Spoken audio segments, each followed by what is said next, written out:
Hello and welcome to the Choralosophy Podcast, a weekly podcast whose mission is multifaceted. Each week when you tune in, you will find episodes that question best practices, challenge music education dogma, facilitate conversations about touchy topics, demonstrate pedagogies, and conversations where colleagues learn from each other. This is episode 248. What's a vowel made of? Is there value in teaching even young singers like super nerdy scientific things about resonance and vowel and why we ask them to move their mouth in certain ways to make certain sounds? I think there is. So stick around. This is a little bit of a shorter episode, but I'm going to give you some very technical information and then also share some perspectives from colleagues that I found online about this topic. So stick around. I think this should be a fun, different kind of episode. Your music program or event deserves a platform that does it all, without the extra costs. With Ludus, you get seamless ticketing, built-in marketing, powerful fundraising, and volunteer management, where volunteers can sign up, schedule shifts, and track hours with ease. Need to sell merchandise and concessions in person? Ludus Retail lets you log sales by each group, track inventory, keep everything organized. Hosting music lessons or theater camps? They have a classes feature, which makes registration and student tracking effortless. And it's free for your organization. Thousands of programs already trust Ludus because they help you focus on what matters most, the performance. I'm not sure how much, if anything, out there has not gone up in price since 2020, but I know one thing that hasn't, and that is the membership to the Patreon and to the Substack to support this show. The people who are signed up over there as paid subscribers, as my thank you to them, they can get things like t-shirts from the Choralosophy.com shop.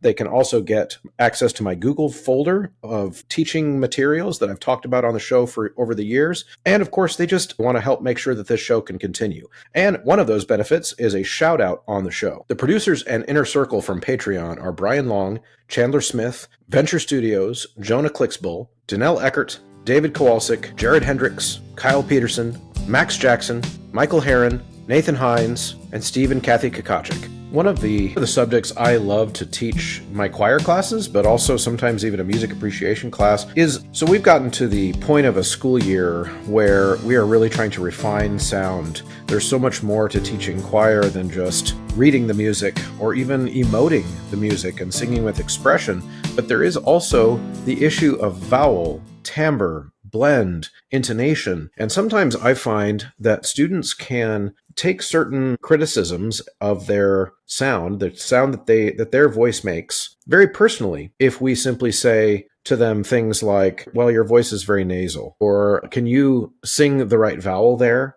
You know, those types of things. The kids oftentimes don't hear that, and they also don't hear that about their own voice. So that opens up a little bit of a tricky can of worms, so to speak. And how do we teach this? Now, I'm not suggesting that the way I teach it is some kind of magical thing, although I'm going to offer this today as a way to help, because what I have kind of discovered over the years is the more demystifying of concepts related to singing that we can do for kids, the less hurt feelings there oftentimes are. So I start off the school year talking to them a lot about, so when we go to band class, if anyone's ever been in band, and my band teacher tells me my clarinet is flat, or I'm flat on my clarinet, I oftentimes don't feel hurt because it's my clarinet, and I'll just get the reed a little bit wetter, and I'll tighten the ligature, and I'll blow a little harder, and I'll fix my intonation, and no harm, no foul. But when a choir teacher tells a student, you're out of tune, for example, or even an adult sometimes in an ensemble, that this is out of tune, there is it's taken personally. And I think it's the weirdest phenomenon as somebody who played instruments and sang growing up. And if I'm out of tune, I would like for you to tell me, because I would like to do a good job.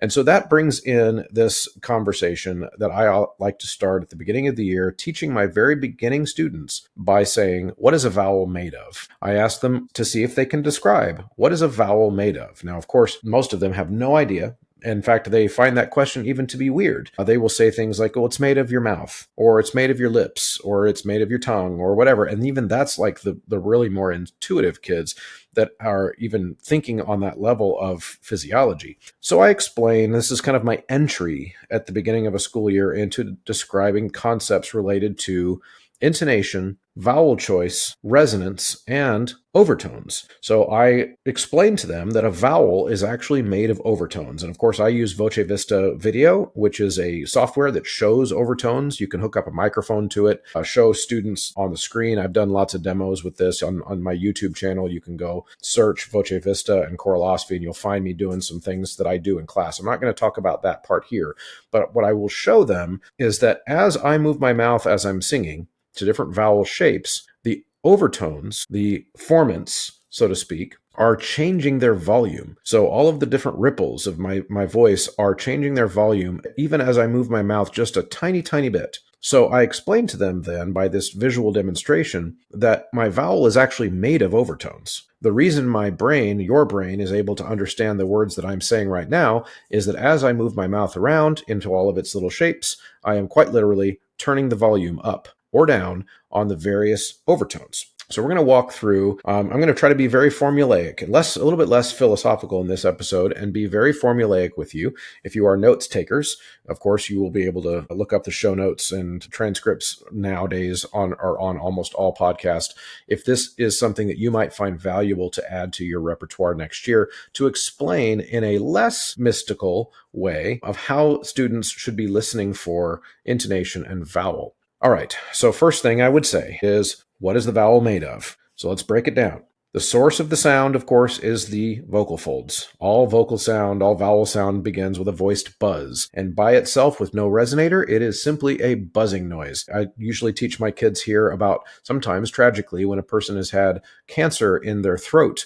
They might have seen this on TV where a person's voice box had to be removed and they have a hole where their voice box used to be. And oftentimes there is a device. It's like a replacement of your voice box, and it makes a buzzing sound, and a person can hold it up to that hole. It's actually rare, more and more rare that kids have heard of this now, but I can pull up videos and show people of a person who has simply replacing the buzz of the vocal folds with this electronic buzz, and then as they move their mouth around, they can still make intelligible sound by simply changing the shape of their resonator. So that's step one. The buzz is a very neutral sound, and it's the same for every vowel. So that buzzing sound that we created, our vocal folds, is the same all the time. So what makes vowels, what a vowel is made of, comes later in the process. It's almost like we have a filter. So our tongue, our lips, our jaw, and soft palate shape the vocal tract into different configurations. It is, for the human voice, one of the reasons we are so complicated of an instrument is that there are almost infinite numbers of those configurations. And that's not even all of it. Once we even get to that almost infinite number of configurations, then we have the infinitely unique shape of our resonators, which comes from the tiny little micro holes, almost like a cave system within our nasal cavities that make our voices completely unique and also create that extremely complicated pattern of overtones called the singer's formant, which we will get to later. Now, again, this is just an overview, but I actually do think if you sprinkle all this kind of stuff into your young singers, middle school, high school age singers, this is actually helpful to them because it can start to show them that they're listening for something very cool and very scientific and not at all personal and not at all mystical. And I think that's really important for us. So when we're talking about an overtone, I make a sound and then the sound ripples, throughout the room. The first formant, I should say, and the second formant, a little bit of the third formant, are really all that we need when we are simply talking. We can understand, and I can show this on Voce Vista too, and I oftentimes do, where I can mute all of the higher overtones and I can speak into it and then turn off those higher overtones and play it back for the kids, and they can hear then that they can pretty much still understand me speaking. So if you just hear fundamental and first couple of overtones, you're going to understand pretty much everybody, but they notice right away that it's hard for them to tell that it's me talking. It's got my cadence and my pacing of talking, but it does not have my resonance at all. They can still understand the words, though. The first formant is influenced mostly by the height of the tongue, so high versus low vowels, so to speak. And the second one is influenced mostly by the front to front back position of the tongue. So most of those first overtones are operated or manipulated, so to speak, by the tongue, which makes sense because if we're going to get to singing here in a second, but when we speak, especially those of us who are Americans and where I live, and this is something I point out to my kids a lot, I say, let's all have a conversation, and I want everyone to look around the room during the conversation, and I want you to notice that my mouth and your mouth and all of our mouths almost never leaves this lateral kind of, or I should say horizontal position. We almost never open and close it a whole lot, which is why we don't have a lot of these overtones that we're using. We're not creating a lot of distinct vowels like we have to when we are singing. The brain hears these formant patterns as we are making them and categorizes them into kind of like the big main vowel sounds, which is why a lot of times when we hear somebody with an accent, we notice right away that that's kind of, oh, that vowel's in a different category than it normally is. And that's a little bit of a tangent. So if I were to summarize this and kind of like in a speech sense for kids, what is a vowel made of physically? It's made of the sound that is shaped by the vocal tract. Acoustically, it's a specific set of resonant frequencies. So again, frequencies meaning different pitches. We are never just making one pitch. We are making a fundamental pitch and then a whole bunch of other pitches on top of that. And then perceptually, a vowel is made of the brain interpreting those frequencies and then inserting a vowel sound. And we're trying to make meaning out of that. Now, of course, all of that is the kind of the basics of it. And then over the course of the school year, I use examples within repertoire, within my own demonstration of different ways that as singers, we even care about more than just those first couple overtones or those first formants. We care about a pretty large spectrum all the way up until and above sometimes the singer's formant. And I show that on Voce Vista as well, so they can see just how complicated all these patterns are and what happens when I get them wrong and what happens when I sing in a kind of less than resonant way. They can see a lot of that energy of all the various overtones dissipating. And it's very helpful, again, because then I can show them, I can use the microphone that I have set up to Voce Vista 2, and I can let them sing into it and show them the vowel and the vowel that they thought they were singing, and then play back, and they can see and hear, well, I guess that wasn't actually an O sound. It was an English Middle American O sound. Crap. So then they noticed that, and I didn't have to be the bad guy. That's why I love these lessons, because hey, the computer doesn't lie. I can show them that, and then I can also show them, do you see what happens to the overtone pattern when you actually move your mouth into that O shape? And then I can bring up a second singer and have them try to match it. And they can see visually when those overtones align. And then, of course, yes, we also want them to hear in real normal contexts. So let's think about how this concept is different specifically for singers. Unlike in speech, where vowels are kind of fleeting, and we speak really quickly, and like I said before, in the Midwest American, we don't open our mouth a whole lot, but singers sustain vowels across pitches. So the acoustic balance or the timbre, the resonance, becomes much more exposed and critical, especially because also we're putting more energy oftentimes into the vocal sound. And so any discrepancies are just so much more readily available. You can hear them and they last longer. Kind of like to quote the movie Elf, right? Where singing is just like talking, but our voice goes up and down and the notes last longer, or the words last longer, or whatever he says in that movie. The other big difference is that higher pitches have fewer harmonic partials available. Partials get farther apart as pitch rises, so the singer has to optimize resonance to maintain clarity.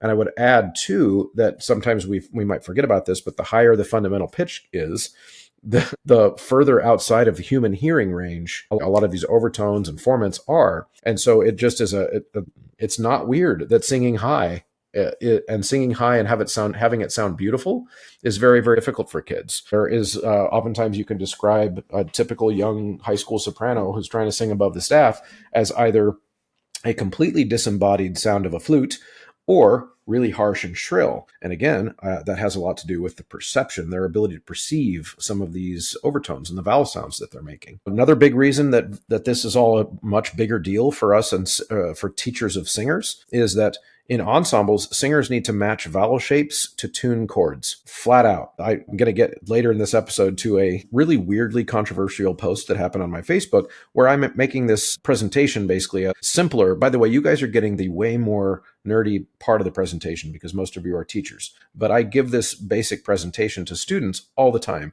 And I posted a clip on Facebook, and it actually seems to offend people that you can't really tune a chord unless you are aligning vowels. Because again, a vowel is a collection of pitches. A vowel is a chord, actually. So if my chord isn't in tune, and you sing with me and your chord isn't in tune, or our chords aren't the same, so to speak, then we are not in tune. And that's I think, a non-controversial statement, even if the fundamental is in tune. So in ensembles, singers need to match vowel shapes to tune chords and to blend timbres, which of course in a lot of ways is a synonym. That means carefully shaping the vocal tract to align formants in a way that emphasizes those harmonics and listening across the group so that those things match. And that oftentimes means we have to go slow and stop and hold and listen and adjust until we hear that ring. This can help us avoid conflicting or overly bright or dark tones. We can find some kind of a mixture. And so this is where those fundamentals number 3, 4, and 5, some of the higher formats, come into play,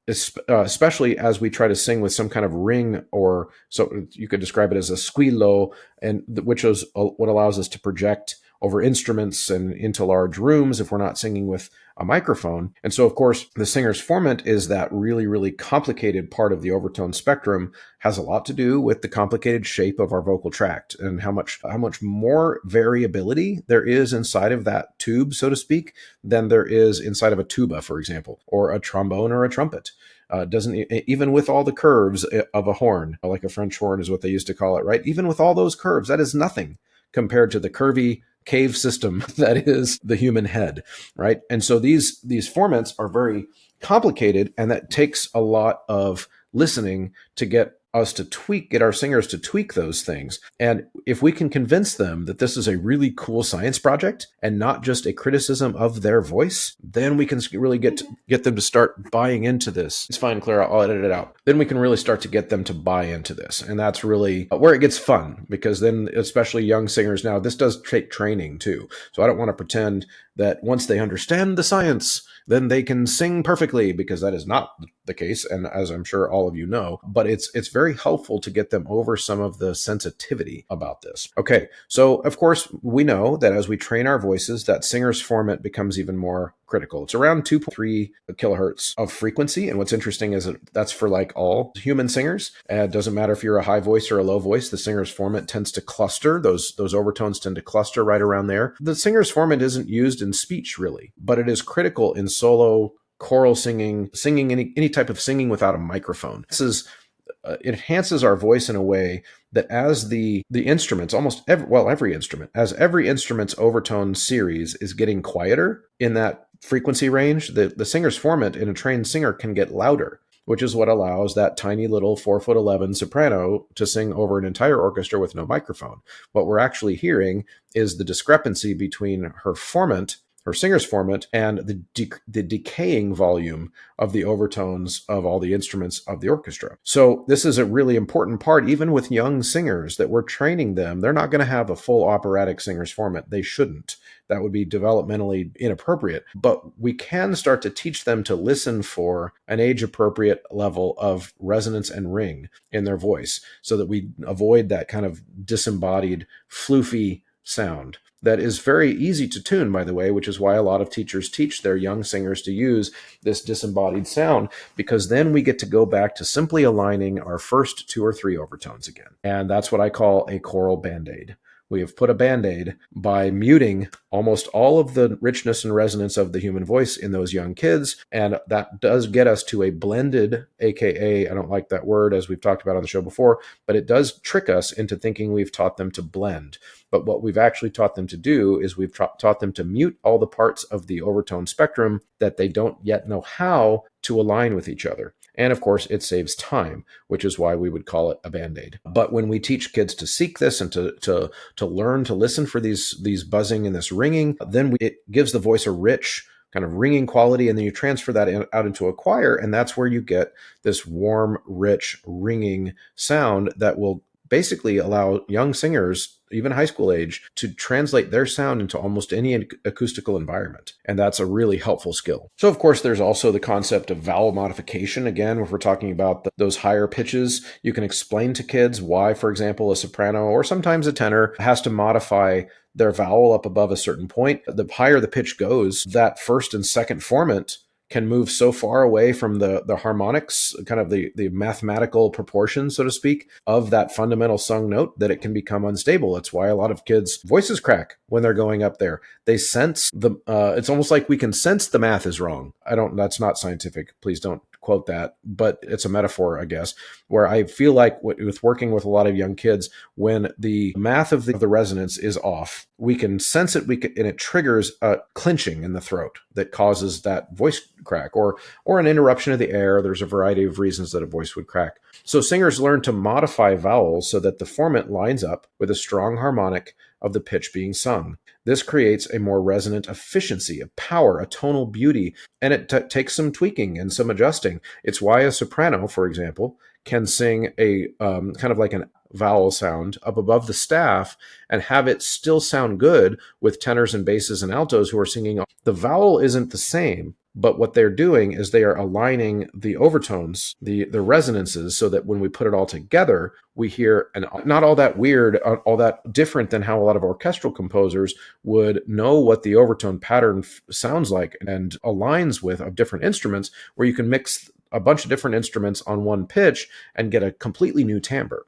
That's essentially what we are doing when we modify the vowels in a choir. Now, of course, for soloists, they're doing it for a lot of other reasons as well. It might mean that we're sacrificing that pure vowel for that singer, but what we're getting better resonance of the choir. And it just means that the singers are being taught to listen and adjust, again, their vowel until the whole group starts to ring. And it's a skill, of course, but if we don't start them in a young age, they're never going to learn it. So the bottom line here is that in singing, formant tuning becomes a tool. It's not just a side effect or a thing that we do because of our accent. The more formants matter for us, more overtones and the alignment of those overtones, so that we can avoid turning up dissonances. Because everybody's got, like, every time we sing a note, we are singing infinite notes. We're singing all the pitches. When we sing a pitch, we're singing all the pitches, and not all pitches sound good together. And so what we're doing is when we align our formants, when we align our overtones, we are making sure that I'll put this in first person, that I'm not turning up an F natural while my neighbor tenor is turning up an E natural in one of his overtones, because then we would hear that as out of tune. Now, in reality, we just sang the wrong vowel. But it can actually cause, when there's lots of singers doing this or having this problem, you can actually cause the whole choir to go out of tune, because we start to reinforce the wrong part of that pitch spectrum. So singers and speakers are manipulating the shape of their vocal tract to selectively turn up or down the volume of specific partials. This selective amplification or dampening is what we call formant tuning. The brain then perceives those changes in emphasis as different vowel sounds. So here's a review. The vocal folds create a complex waveform with many harmonic partials. The vocal tract acts as a resonant filter, boosting certain partials and weakening others. These boosts occur at specific frequencies, or formants, based on the shape of the vocal tract. The vowel identity is determined primarily by which partials get emphasized. For speaking, it's really just the first couple ripples of that overtone series. But as we sing, we start to have to care about a whole lot more if we want our sound to be resonant. So when a speaker or singer changes vowels, they're not changing the source sound. They're reshaping the filter to change the pattern of the emphasis across the spectrum. So for singers, this matters more, because in speech, intelligibility is the goal. So you only need enough shaping to make the vowel recognizable. You're just trying to get your meaning across. You're trying to order a cheeseburger. In fact, I'm going to say that again, just so you can hear how American I sound. Cheeseburger. You're just trying to order a cheeseburger, and I don't have to move my mouth to order my cheeseburger. That's for speakers. But singers, in singing, resonance, efficiency, projection, tuning, timbral beauty, all depend on fine control over which partials are getting boosted. If your formants align with strong harmonics, you get a rich, ringing sound. If they miss the harmonics, that's again the math. If they miss the math that your head is built with, and I don't make the rules, I didn't build your head, the voice sounds weak. It sounds dull. It sounds strained. And of course, this is why we tell kids to take voice lessons. So sometimes as we're teaching some of these scientific concepts, because choral music, of course, is art and science, then we're teaching these things, and some percentage of them will get really fascinated. And they'll want to learn more, and they'll want to learn how it applies to their voice. And then they go to a really good voice teacher, if hopefully you have those people in your area. But the main moral of this part of the episode is that none of this is magic. A choir singing in tune and quote unquote blending and singing with resonance and ring and squillo and all the things that they said in the 17th century because they didn't know the science of it, because there's no spectrograph. These things are not magic. This is physics, and it's physiology. So if we are trying to sound in tune together, we have to align not just the fundamental pitch, but the vowel. When singers don't align vowels, they're they're not just making different shapes, they're activating different overtones, which can create acoustical interference even if the fundamentals are perfectly in tune. When we get it right, this results in a clear, ringing, in-tune sound, often described as locked in, or we're hearing spin in the sound, or overtones. Sometimes a choir will generate an overtone that is audible, like you can hear it as if someone else is singing that pitch. When we don't get it right, if two singers sing the same pitch but use slightly different vowels, their vocal tract boosts different pitches. Some of those boosted partials might fall between harmonics of the other singers, creating acoustical friction or dissonance. The result is a muddier, less focused sound, and sometimes a perception of dissonance that isn't in the written harmony, right? So we could hear it, we could see it on the pages, but I'm singing this note and you're singing this note, but it still doesn't sound in tune. What do? Well, it's the shape of your mouth. And band teachers and orchestra teachers who come to choir oftentimes struggle to know how to help kids with this because, honestly, you can't change the shape of your trumpet a whole lot. You can play the wrong note, but it's going to play the same vowel for the most part. And of course, I know I'm oversimplifying this.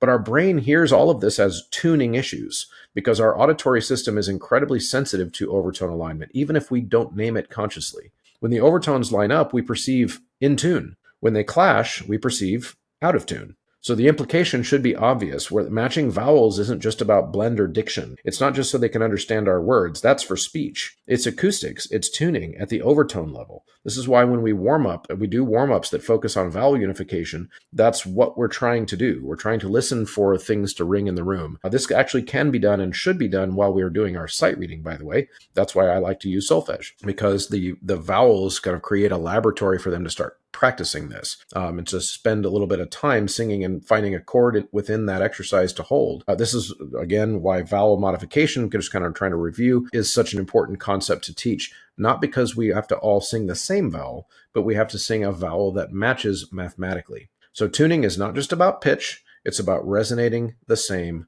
partials. I hope you found that this was helpful. I hope it didn't go too nerdy, and we'll take a little break and then we'll come back with some of the colleague conversation about this topic that happened on Facebook. In the show notes, by the way, I am going to post a list of a bunch of scholarly resources that you can use if you don't just take my word for it. And of course, sometimes I know podcasters get that reputation that we just speak so authoritatively that you're just going to listen and believe everything I say. Well, you should, because I study this a lot. But also, don't believe me just because I said it. I will post a list of some resources that you can use, including some episodes in this on this show with some of the experts that are on that list.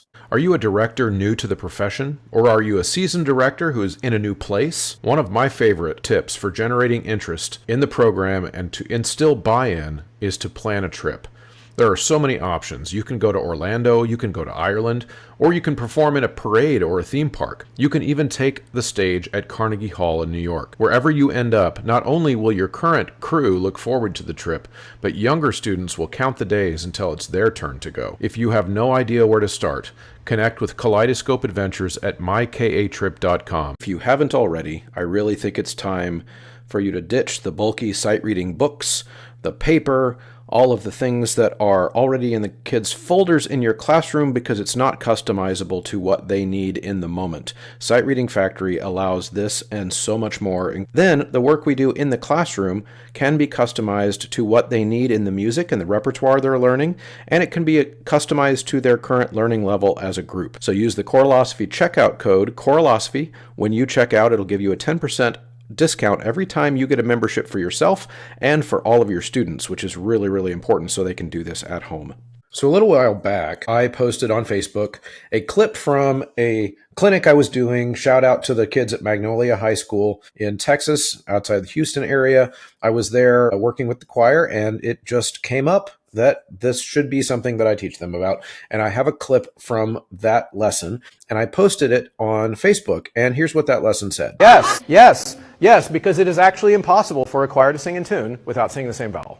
It's physically impossible. But ultimately, we cannot sing in tune because eventually do you notice that these are getting closer and closer together? That pattern continues into infinity to the point where I couldn't even draw it anymore. So by choosing one vowel, I might be turning up the E natural overtone, and then my neighbor is choosing a different vowel, which turned up the F natural overtone. Ew. We hear it as, oh, their vowels don't match. But what's really happening is they turned up a dissonance. Are your brains melting? Now, of course, I knew that there was a possibility that whenever you say something is physically impossible, somebody's going to argue. Now, the science-y part of it, that maybe some of you thought was boring, the first part of the episode lays out the case for what I meant there. And there's context always when you seek out on a podcast, you're hoping to get the context.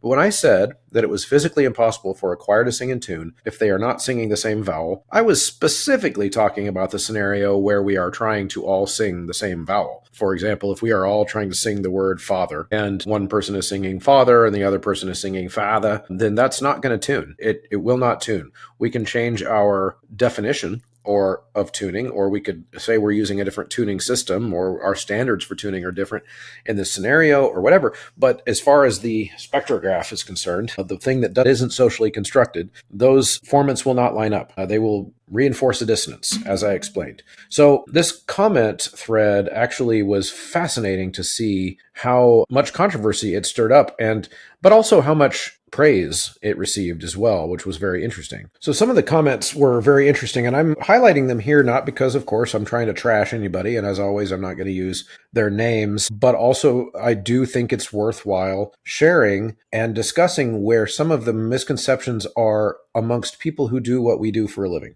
So, of course, the vast majority of the people that shared this, and I think it's like 30 out of 40,000 something views or something, the video did really well, and a lot of people, the vast majority, found it helpful. And so I always have to remind myself of that because of how easy it is to just focus and fixate on the people with the negative things to say.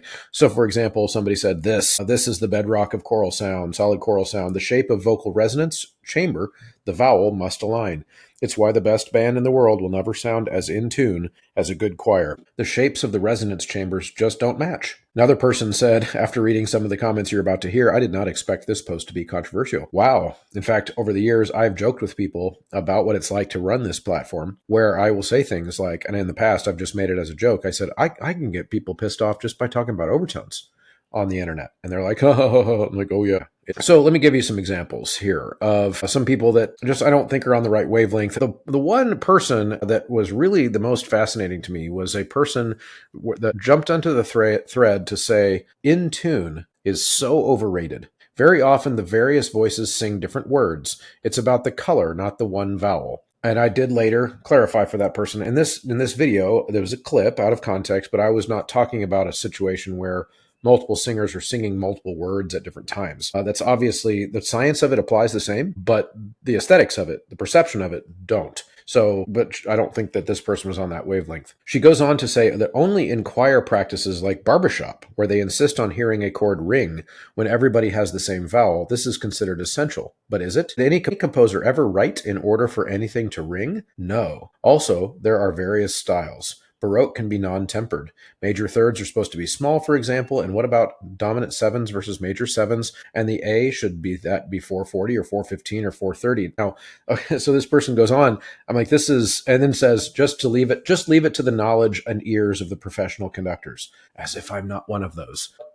That's neither here nor there. The tangent there is really interesting because, of course, only when singers are listening to the level of detail that I'm proposing do they even start to care about whether A is 440 or 430, for example. It's listening to this level of detail, which is why I seem to always have so many kids with perfect pitch. And I would say also the a cappella rehearsing is another reason we always tend to have 2, 3, 4, sometimes 5 kids, grades 9 through 12 with perfect pitch, because that didn't happen in my classroom when I was not doing all these things. So I think it's teaching young people that to listen to this level of detail that is what I'm advocating for.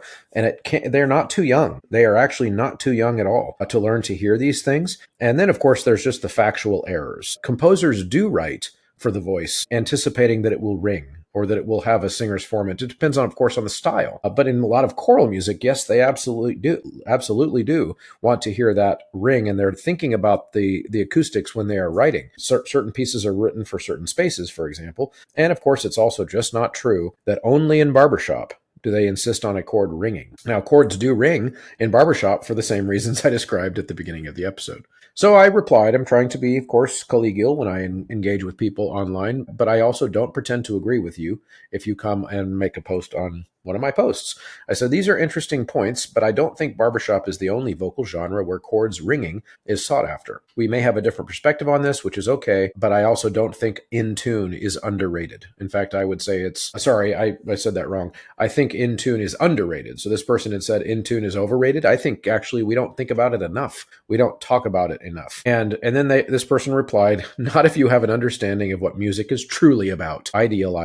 Stop idolizing the effect instead of appreciating the expression. So I hate this. I absolutely hate this. I see this idea all over the profession, and it just is, it's got to be taken out into the back and thrown in the woods, because it is not the affect instead of the expression.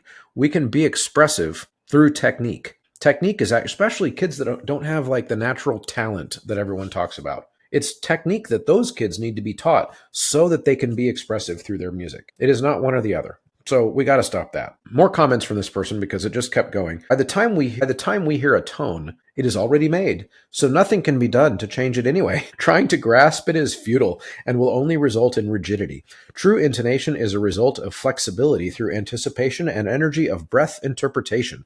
The vowel is only the very last shape the sound travels past after it has always been made. Trying to manipulate intonation by using the vowel just means that you are manipulating cramping up involuntary muscles. That's a contradiction. Obviously, there are so many contradictions here. You can't manipulate an involuntary muscle, which should be left to function freely by themselves, which they do by definition. So this is interesting here too, because when we hear a tone, it is already made. Nothing can be done. But as I talked about in the earlier part of the episode, we sustain pitches when we sing. We can hear even on the first half of a beat that our vowel doesn't match our neighbor, and we can make adjustments. So absolutely, we can change notes, change intonation through vowel changes midstream without introducing rigidity. And because I pointed out some of these contradictions there, this person started to feel, I think, a little bit attacked, although this happens sometimes on my post where I'm posting things to start conversations. If you come onto one of my posts to disagree with me, I'm probably going to disagree back, and because I see that as fair game. So I just kept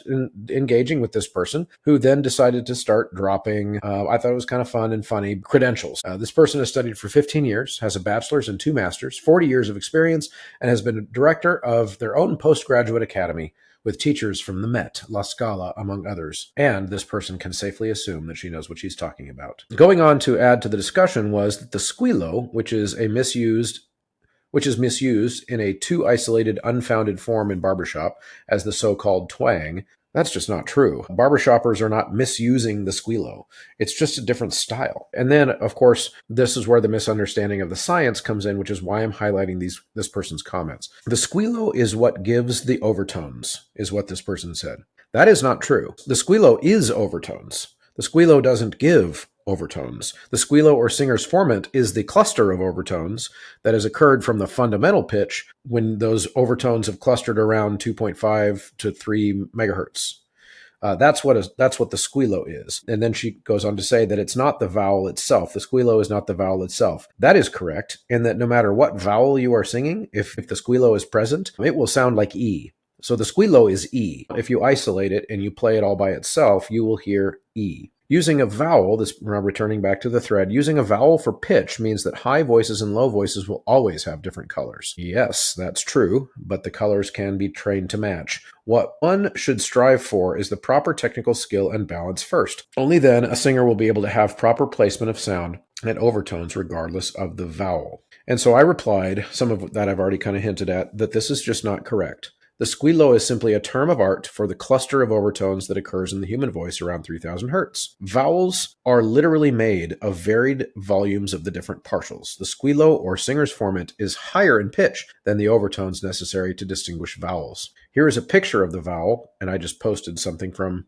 Voce Vista. The squealo is the cluster at the top, and I highlighted it and circled it with my pen. And this person then devolved to, after touting her own credentials, said, "You clearly are not educated in the various singing techniques. All this talk about hertzes has nothing to do with vocal artistry. A human is not a machine." That's interesting. Why don't you start concentrating on the actual music instead of assuming that every human is the same? Wow, that's fascinating.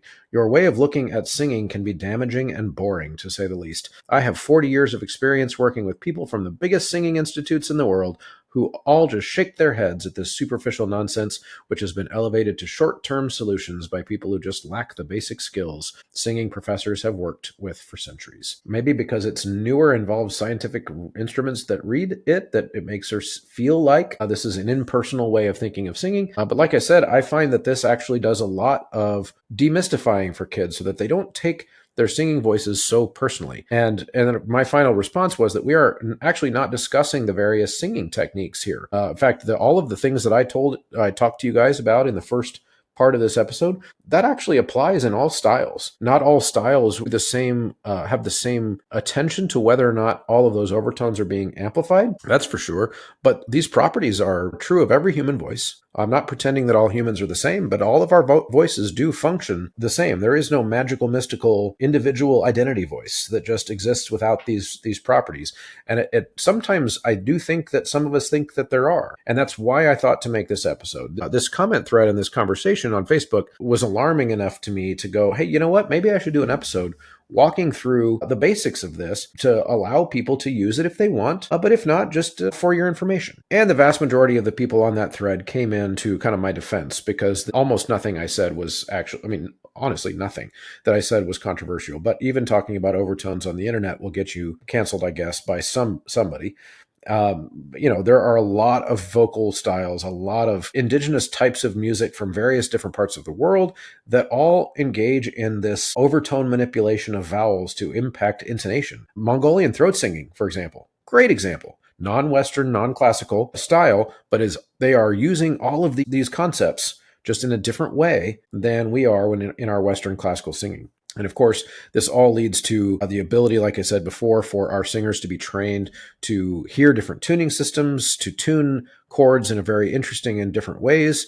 Some other highlights from the negative crowd was one person just said Jesus with an eye roll emoji to that video, which was very strange. One person said, "Don't apply this to black singers." I was, what? God. And then some comments, of course, along the way that were complimentary, which I really appreciated. So this thread kind of blew up in a very interesting way. I don't take any of this personally. You guys, I think those of you who listen know this by now. I wouldn't still be doing this after 6 years of putting my opinions on the internet if I took this kind of stuff personally. I do find the disagreements, though, to be fascinating. And I also do find the human behavior aspect of it fascinating too, like why you would be offended by a video that talks about teaching kids, vowel adjustments to fix the intonation of a choir. That to me just sounds like, move on and get a life. So anyway, I hope that you found this episode informative at the beginning and maybe a little bit entertaining here at the end as I drop some internet drama on you. More next week. Thank you so much for sticking around to the end of a conversation. If you are still hearing my voice, that means you're one of the MVPs, one of the diehards, one of the real ones, as the kids say. So if you are willing on the way out to check out a few different ways that you can help me continue to make this show high quality. One, use the promo code. That's the biggest one. At Sight Reading Factory, at mymusicfolders.com, at mychoirropes.com, at graphitepublishing.com, and endeavormusicpublishing.com. All of those take the Choralosophy checkout code. And of course, now the newest one is 3-Minute Theory. You can get a 15% discount when you enter Choralosophy at checkout there. And of course, going to Apple Podcasts and leaving a positive review is very helpful there, and sharing the episodes to your colleagues in real life and on social media. All of those things are incredibly helpful and allow me to continue to create this resource for you. Thank you so much for tuning in. We'll see you next time.